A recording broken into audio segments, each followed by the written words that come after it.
has been given the power and authority and dominion to rule on this earth. And he says, if you're really a son, then you will command these stones to become bread. Satan knows that sons of God can command.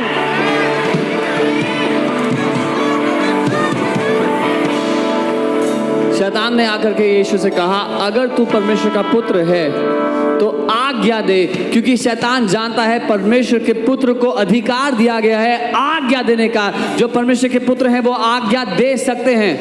You know, put Hebrews 1:8, this last scripture, and then we'll close. इब्रानी 1 उसका 8। Do you know that Jesus rules with the scepter of righteousness? आप जानते हैं यीशु धार्मिकता के राजदंड के साथ राज्य करता है।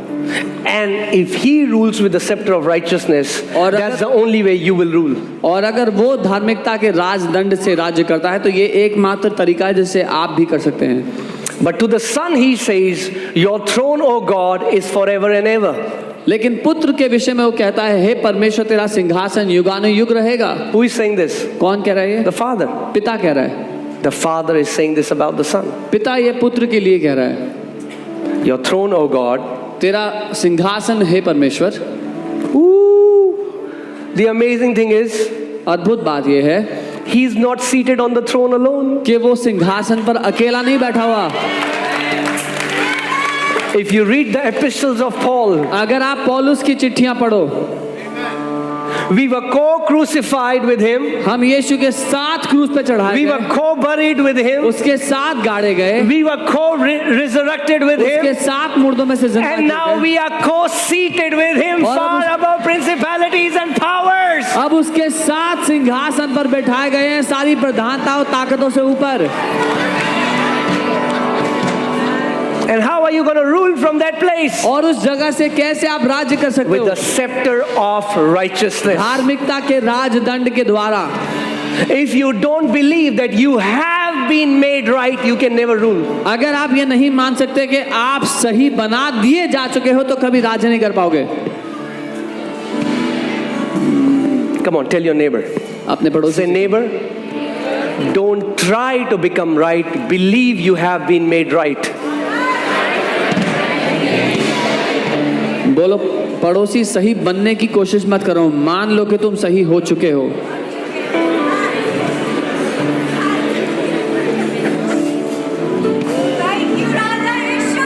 Put on the new man. उस नए मनुष्य को धारण करो। Put on the new man. नए मनुष्य को पहन लो। The way many believers are alienated from the life of God is because of their minds are still darkened. Yes. They don't believe the gospel. बहुत से मसीह लोग, विश्वासी लोग परमेश्वर से दूर रहते हैं अपने मन में अनजान होने की वजह से। क्या सुसमाचार क्या है?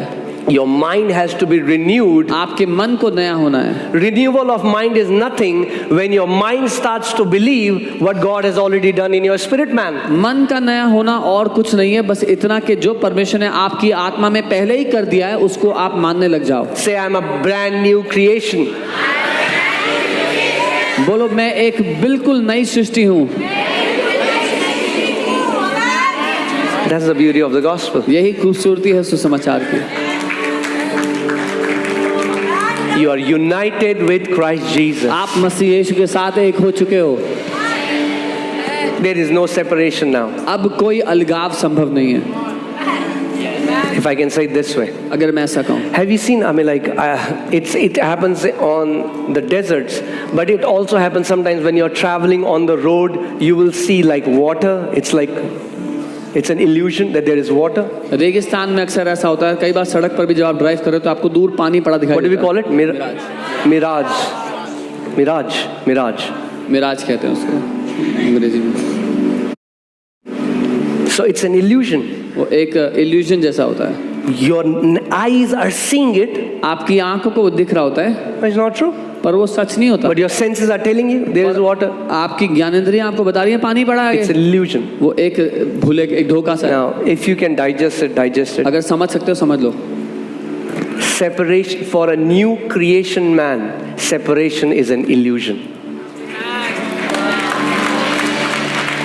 You might feel like it some days. एक नई सृष्टि के लिए परमेश्वर से अलगाव एक इल्यूजन जैसा है।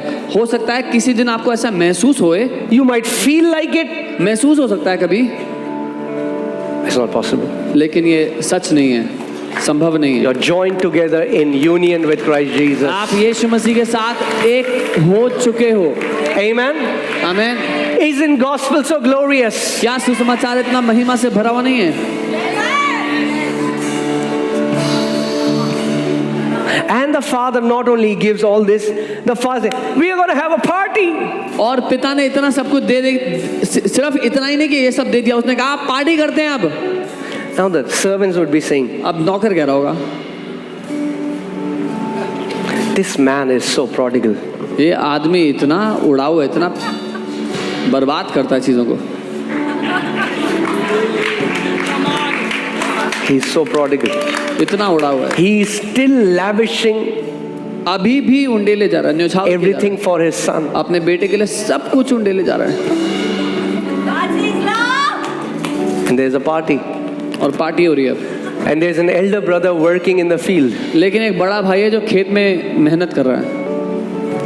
You know, it represents two kind of believers in the church. कलीसिया में दो तरह के विश्वासी हैं जिसको ये दर्शाता है। One, पहले, who only want to come to the Father because of what they can get from him. जिनको पिता के पास सिर्फ इसलिए आना है कि उनको क्या मिल सकता है उससे, They don't want him.